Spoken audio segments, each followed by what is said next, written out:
Het is vreed, 6 juni, de dag dat 20 jaar D-Day plakvoen in Normandië. Het is ook de dag dat Sportclub Heerenveen haar spits Vivianne Miedema kwijtrekt aan een eerste FC Bayern München. En wij is Joen in Bient Tarrie de Sille op de fietsoverstedentocht.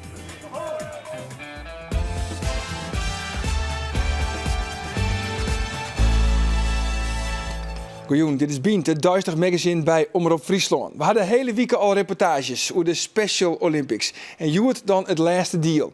En correct als bij de echte Olympische Spelen is er ook bij de Special Olympics een Olympische vlam. Dus pak maar mijn hand, stel niet te veel vragen.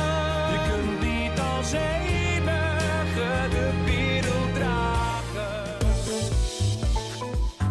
Professor Teunis Piersma is hoogleraar trekvogel-ecologie aan de Universiteit van Grains. Kwart zijn, Piersma is een autoriteit op het merk van trekvogels. Joert had Piersma de Spinoza-prijs gekregen. De Spinoza-prijs is neemt naar de filosoof Baruch Spinoza en is de hoogste Nederlandse onderscheiding in de wetenschap. De prijs wordt zo'n jongetje 94 eerlijks uitreikt aan Nederlandse onderzoekers die naar de internationale top jaren. Bekende prijswinners zijn onder andere minister Ronald Plasterk en professor Robert Dijkgraaf. Elk jaar wordt er een jaarbedrag van 10 miljoen euro uitreikt om maximaal 4 wetenschappers. Ze krijgen elk 2,5 miljoen euro. Maar dat hadden ze dan wel besteden aan haar een onderzoek. En na Dirkje Postma in het jaar 2000 is Teunis Piersma de tweede Fries dit is een prestigieuze prijs krijgt. In Utrecht had de Utrekking Krekt West en daar is nog altijd de prijswinner. Meneer Piersma, allereerst vanzelfs van het lokwezen. Ja, dank u wel. En al een beetje bekend van alle opwinning? Nou, ik denk het eigenlijk net. Ik was correct uit de receptie open, dus daar ging ik even naar waarom. Dus dat bekomen, dat zal het weekend wel plak vinden. Ja, want het is een soort van eregalerij eigenlijk, weet je nou, in te lonen komen. Het Walhalla voor onderzoekers. Is dit nou echt de ultieme erkenning eigenlijk? Ja, dat komt natuurlijk wel op del. Het is natuurlijk een enorme eer dat je werk op zo'n manier honoreerd wordt. En het is inderdaad een erkenning. Het is natuurlijk echt weer een uitdaging om uit dat Nijenhield dan hele mooie dingen van te gaan. 2,5 miljoen euro, dat zullen jou ook broeken voor onderzoek naar de trekvogels. En nevens mij kun je er een heel soort trekvogels van bestuderen. Ja, dat kan. We gaan het natuurlijk wel zo inzetten dat we maar dat geld wel een verschil maken gaan. Dus we gaan het alle trekvogels bezien. Het plan is nou om vooral us te focussen op de skriezen, op de leppelbekken en op de miensen, de kanoeten op het water. Ja, en wat wil je dan specifiek weten? Nou, er zijn heel veel dingen natuurlijk. En mensen zullen wel denken, was dat nog meer witten van skriezen? Was nog meer witten van leppelbekken? En het antwoord is ja, we willen nog volle meer witten. We weten heel soort door de algemene bewegingen van die beesten. We weten ongeveer wat ze in de winter voorkomen. We weten ongeveer wanneer ze naar de stad komen en wanneer ze weer voortgaan. Maar wat we eigenlijk net weten, is hoe zo'n trekgedrag, zo'n reisschema van een individuele vogel, hoe dat daar staan komt. Dat was bijvoorbeeld juist bij skriezen, is dat elke skriers die dochter de roos. Er is geen skriers gelijk. Dat is heel interessant, omdat een skriers, de mogelijkheden voor een skriers om te reageren op nieuwe omstandigheden, natuurlijk afhangt van wat zo'n vogel kan. En wat zo'n vogel kan en docht, hing het waarschijnlijk al met hoe het erop groeit. En dat geldt wat we gebruiken om jonge vogels hun hele levensrein te volgen. En dat is in de wetenschap heel nij, maar het zal ons wel helpen, denk ik, om veel meer te kennen hoe die beesten van ons landschappen gebruik maken en hoe ze leven kennen en hoe ze reageren kennen op verbeteringen, maar natuurlijk ook op verslechteringen. Van de midje was het bekend dat je de Spinoza-prijs won, hè? En dan wil je naar voren hellen, kan ik me zo vaststellen. En dan moet je ook, wat zei ze, maar een speech horen. En volgens mij hing je ook wat bij jou, toch? Een foto? Ja, ik zie er ook een foto bij van Ria Oevering. Dat is de dochter van Klaas en Tjitske Oevering, een van de 4 dochters. En Ria Oevering die zit daar mooi een grote skriers. Die skriers is hartstikke groot dat ze zelfs is in de hand. Dat wie een foto die is al rond een week aan maken. Toch Haaien Valkema die vogel vangen hier. En dat is eigenlijk een skriers die doet haaien op mijn oordraaf dan net betekent koer dat er eigenlijk een vleende koer. En die foto die symboliseert voor mij een heel soort. Namelijk dat we werking gaan aan jonge vogels. Dat we beginnen met het volgen van hun leven op het moment dat ze correct vliegen kennen. Het symboliseert natuurlijk ook dat dit onderzoek zich afspeelt bij de boeren op het Hiem en bij de boeren in het land. Bij Klaas Oevering op het land, dat is een plaats. Het is een hele innovatieve boer die het nieuwe dingen bedenkt, zodat wij in de toekomst leven kennen in een land met ook biodiversiteit nog volop aanwezig is. Maar het komt er ook op deel dat zijn land ondertussen een soort levend laboratorium is. Een levend laboratorium met we zeggen naar wierms in de groen. En de vogels die daar gebruik van maken, zien onder andere de skriezen. En natuurlijk werk je bij Geer met de hele familie. En ik vond die foto van Rie Oevering, met die skriers met kleuringen, vond ik een prachtig symbool van waar ik eigenlijk in de toekomst naartoe wil. Wellicht komt nou een droom van jou uit. Hè? En dat is eigenlijk voor een man die als liedjonkje altijd een tocht, dat hij misschien wel net toe genoeg wie om bioloog te worden. Nee, dat is weer. Ik wil altijd graag bioloog worden. Ik zie altijd een plan B en ik dacht, nou dan maak ik maar oppasser in Atlas worden. Maar er zit toch wel een kern van weerheid in. Zo'n soort werk is wat groezelig. Het zijn alle aspecten die bij een rol spelen. Je moet geduld waan om heel stadig om je gegevens te bouwen. Hele toekomstmeisjes, dat denk ik er heel vaak ook naar, die hebben dat geduld net. Die zijn er als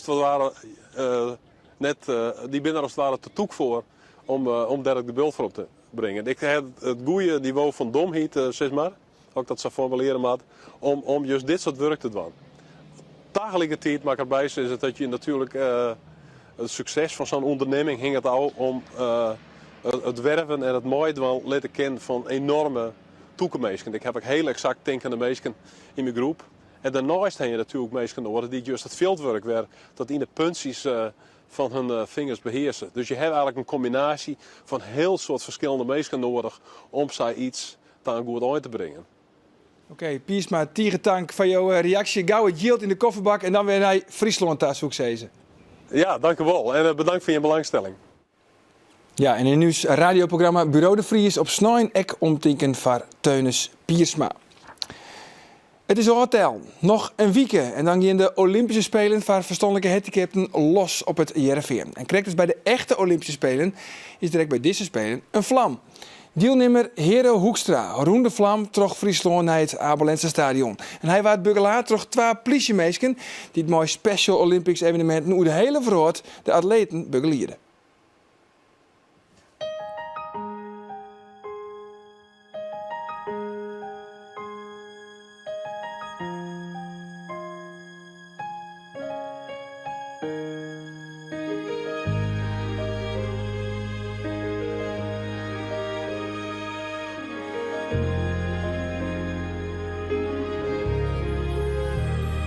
Kijk maar naar de huizen om je heen.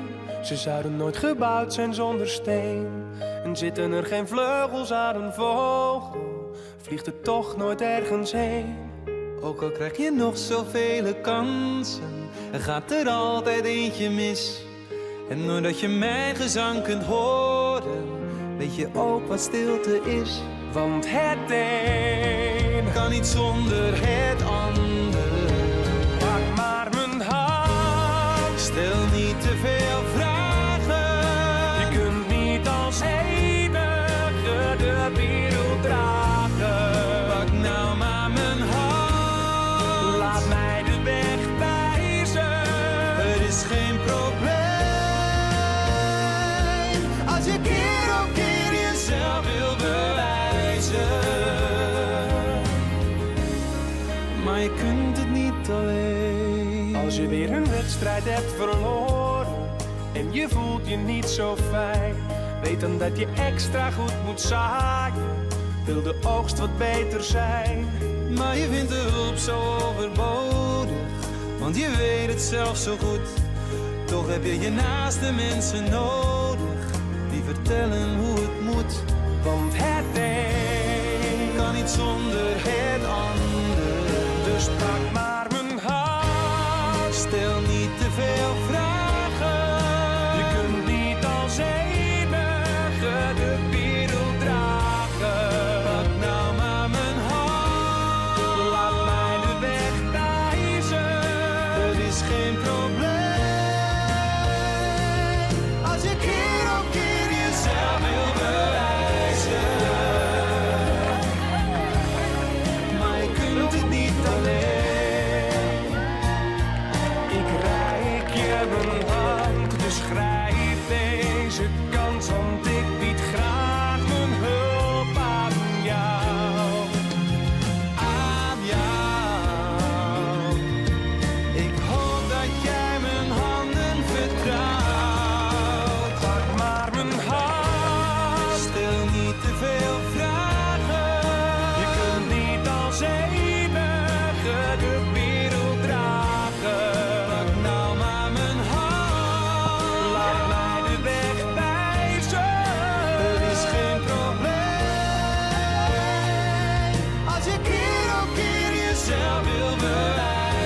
Ja, prachtig filmpje op de klanken van Nick en Simon. En na je week vreed, dus dan zetten de Special Olympics uiteindelijk op het Jereveen. En dan hebben we vanzelfs ook weer omtinken voor. 16.000 meisken, kinderen van opwinding, nou al haast net meer van sliepen. Want manje, ja, dan is het Westen 4. De fiets over Sterrentocht, 220 kilometer, dwars door uw provincie heen. Het is het grootste eendaagse fietsevenement van het land. Maar hoe kom je zoen en hiel over de finish? Ik praat erover met Boukje de Jong. Je bent trainster van Fietstoerclub Smallingeloon. En weet als je een oor hoe je die tocht veilig volbrengen moet. En met Age Veldboom. Age, dus koos natuurlijk veel vaker gewoon. En de eerste vraag, Age, het leidt mij op een lippen. Dosto zelf ook mooi? Nee, ik doe net Nee. Nee. De vorige keer zie je hier met de kuiertocht, de Oversterren kuiertocht. Toen zei ik, Age, tost mooi. Nee, wie het antwoord? Nee, maar daarom heb ik Boukje mij nou. Oh ja, Want, dat is handig. ik weet van Boukje, dat is Sam, een geweldige fietser. En die had hem zelf al zo vaak dienen. Maar ik dat ze nou als trainster weer jongelui opleidt van nou... Sam moest op een fiets zitten, daar zei ze die voorbereiding. En dan weer ik een paar vrouwen die zeiden, nou kunnen we fietsen, de Pinksterdag? Zei Boukje, nee, Sofie ben je hem nog net. Je moet nog een jaar trainen. Ja, want Jo bent trainster. En eerst even, hoe vaak ga je omrijden? De fiets over Sterrentocht. Ik had gauw een spelsje, dat Ja. ik denk dat het zeker is. En dan ga je hem 10 keer rijden? En dan ga ik hem 10 keer rijden en daartussen, mijn tussentijden ga ik hem nog eens een paar keer rijden. Ik denk misschien wel 15, 20 keer. Maar daar ga ik net meer bijhouden. Nee. En het is nou klaar? Want Jo, of zul je man je even op een fiets? Ik ga net met die op een fiets, want ik zie het ongeluk maar even net op. Want ik had eerder een zwier ongeluk gehad en ik vind het wel even goed. Ja, nou dan ben we de gelijk. Is het dan gevaarlijk, de fiets over Sterrentocht? Nou ja, dat is dus de voorbereiding. Dat je goed, vooral als je op een racefiets zit en je zit in een ploegje. En er is wat chin en je wil achter die oren wijk roepen. Nou, dat weet Boukje als geen oor, daar moest op trainen. En iemand die dat net in had, nou, die moet ik gewoon rustig doen en zijn vrije koers ziekje. Maar net samen in een ploegje doeken. Nee, maar Jo bent dus trainster van Fietstoerclub Smallingeloon. Ja. Jo hebben ook vrouwen, hè, die trainen Jo. Een beginnersgroep. En die willen natuurlijk echt heel graag mooi doen om die fiets over Sterrentocht. Ja. Maar Jo hebben Ja. gezegd van, nee. Nou, ik had net maar die woorden zijn, maar ze weet het. Maar het kwam er wel op deel. Maar ze weten het zelf wel. Het zijn vrouwen die bij nul bij begonnen binnen. Ze hebben geen sportervaring, geen fietsen. En iedereen kan wel een beetje fietsen op een gewone fiets. Maar als je een racefiets hebt, dan komen er andere dingen om de hoeken. Wat dan? Nou, het is bijvoorbeeld, je hebt een kliksysteem. Ja. Maar welke voet hel ik het eerst uit? Hoe kom ik op een bocht aan? Hoe kom ik op een kruising aan? En dan mag ik nog een keer naar links zien. Dan mag ik mijn bidon pakken. Nou, ze kennen al dat soort dingen, dat hebben ze nou leerd. En dat kennen ze. Maar dus het is eigenlijk levensgevaarlijk, die fiets over Sterrentocht, had ik het zei. Nee, zo raar is het net. Maar je moet er wel wat meer vaardigheid hebben. Je moet er net zeggen, jongens, ik ga nog wel een fiets in het hok. En nou wil ik maar fietsen. En nou, meer zit de banden dan al net goed. Of je shot er net goed uit. En ik ga maar in de meute. Ja. En dat zou ik heel aanraden. Ik zou wel een degelijke voorbereiding doen. Ja, want het is natuurlijk het grootste fietsevenement eendaags fietsevenement van Nederland. Zullen we even een mooi film, om even een beetje al in de stemming te komen? Ja, dat moet even zien. Zo'n 1912 wordt te rijden. De fiets over Sterrentocht. Op één dag bij alle Oversterdendel. Een afstand van maar liefst 240 kilometer. Nou, doggen de zo'n 15.000 mensen mooi. Maar in het begin wie de belangstelling maar liets. En 1964 wien er zelfs maar 300 inschrijvings. Heel voor de jaren 60 was het enthousiasme stadig ongroter. En in 1978 waren er voor het eerst 10.000 deelnemers teld. Evert van Bentum, hij wint de Oversterrentocht. De enige echte Oversterrentocht zorgen in de jaren 84 en 86 voor een extra boost. Meer dan 10.000 potentiële deelnemers moesten zelfs teleurgesteld worden.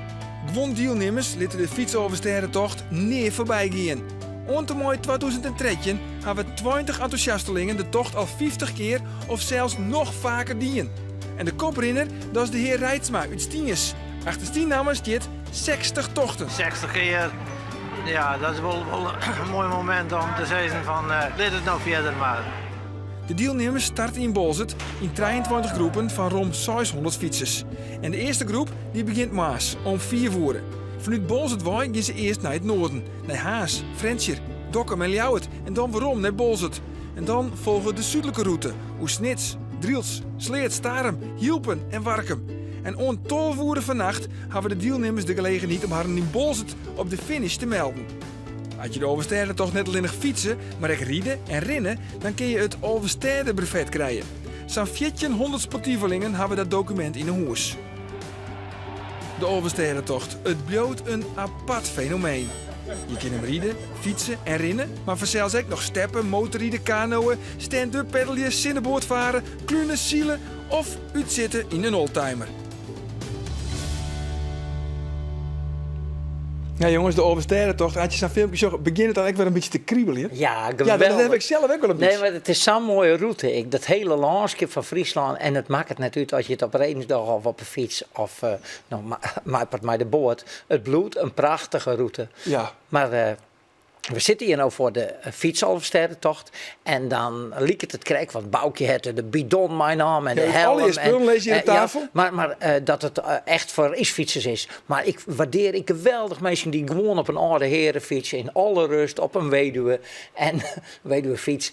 En dat ze dan mooi die Ik route begreep het. in alle rust fietsen en genieten. En als recreatief activiteit doen. Dus dat sportieve element is geweldig, maar die prestatie. Maar het is volle breder dan alleen nog die topsport. Ja. Even iets hoor jongens, want iets wat je denk ik altijd wel goed bij de Arnhem is vanzelfs het waar. En we gaan nou het waarfruitjoch. En dat is een manje, dan is het 4 maanden, 17 graden. Wie krijgt 3, 4, nou dat is al je prima hè, 17 graden. Dan gaan we naar de Mintjeta, dan wordt het al behoorlijk warm, 26 graden. Maar nog altijd nog wel redelijk hè, amper wien. Ik denk dat het nog wel heerlijk fietswaar is. En dan wordt het wat letter en jongens, dan nog altijd waar. Maar dan komt er hagelbuien, ruimwetter, tonger, alles, de hele bliksemse boel komt er dan bij. Nou, dat wordt wat, dat wordt een slagveld. Ah, joh, dat is hartstikke mooi hoor. Ja, Ja, dat ligt het meer lekker daar. maar waar moet je rekken mee horen? Nou, je moet er in het begin net de hut fietsen. Dat is belangrijk. En dat mag je volhouden eigenlijk staat om Bolsweta. Is dat de belangrijkste tip? Ik vind van wel. Want met deze fruitzichten, dan komt het nog. Hè? Je krijgt chinwin, je krijgt wetter, je krijgt meer waar. Hè? Zodat de berichten binnen.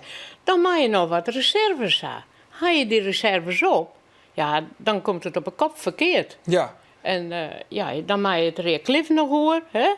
Dat is, en nog een oorkniepenpunt waarvan je zei van nou, daar hebben de meesten het eigenlijk altijd wel lastig. Nou, kan ik eigenlijk net zo zeggen. Maar Nee? het is gewoon het verstand voorop. En Jou het bol zit zijn keelstik. Ik bedoel, ik moet er net aan denken eerlijk zijn. Nou ja, en Boukje was dus juist, als het zo warm wordt, als het echt 26 graden wordt, meen je.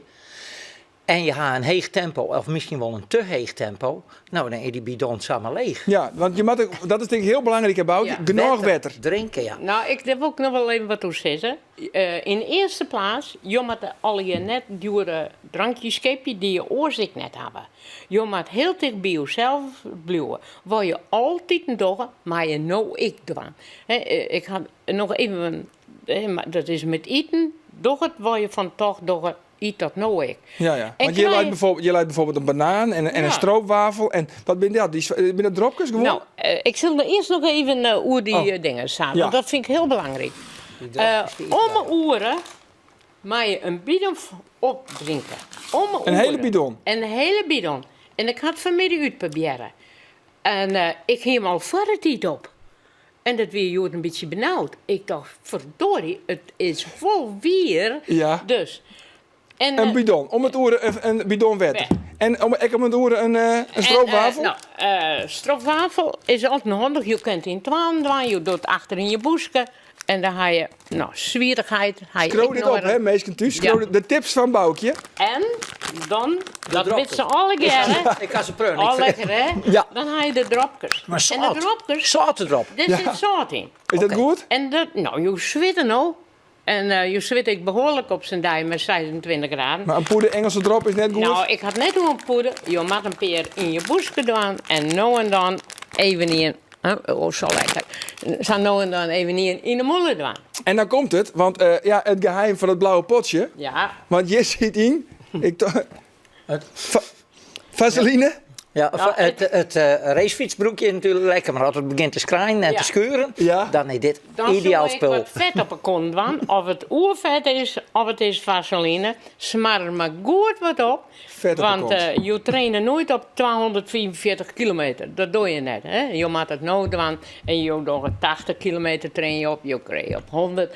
En dat is het dan. Maar nu mag je oerderen punt in, hè? Ja. En dan is het fijn als je wat vet op een kont hebt. Bij een Dus soort je mensen- regelmatig wat vet op een kont. Ik nee, wel. Ja. bij een soort mensen die dat kniepen op zadelpijn. Ja, Hè, dus Jos, er ligt wat moeilijk bij. nou, dat is het eerste werk op al-hekje. Ja? Ja, Maar daar heeft nog nooit fietst. Nee, maar de conditie, dat ken het dan wel. Maar verdikke, op lijst begin je dat wel te veel. Ja. Nou, en dan moet je daar goed om te... En de helm.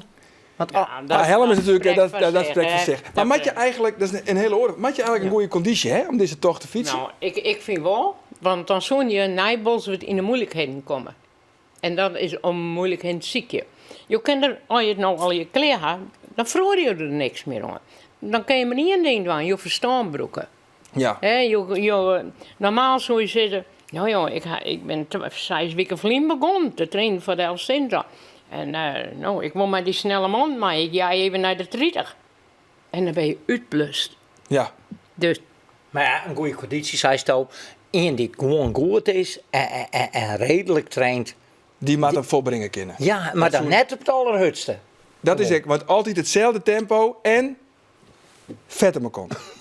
Ik zal het onthouden. Tiegetak van je komst. Want het is weer tijd voor onze onvolprezen oelejournaal. Want ja, hoe gaat het met de oeltjes in de nestkast van het Frieske Geer? Want dat was toch ook weten, toch? Agen? In je woord. Ja, precies. Liek als alle weekend. Zullen we eventjes via de webcam hoe het met de piekjes gaat.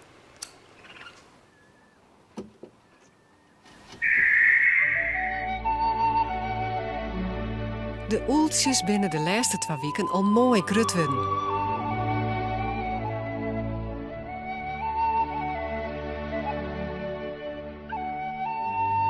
Ze hebben zelfs al een paar prachtige poortringen kregen. Dit oeltje kan net wachten om het er aasten uitvleenen kan.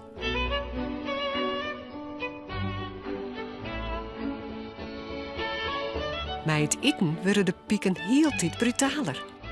Sjoch, hoe ze mekaars moes gewoon aanpakken.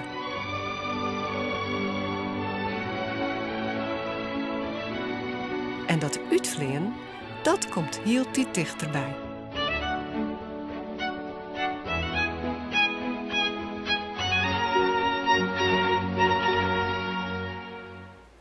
En want Safir, manje, dan is er vanwege de fietsoverstedentocht Gimbient. Wol is er een speciaal programma over die fietsoverstedentocht. Live vanuit Bols het Waai. En je kan ook mooi twitteren door het dan via de hashtag fietsover.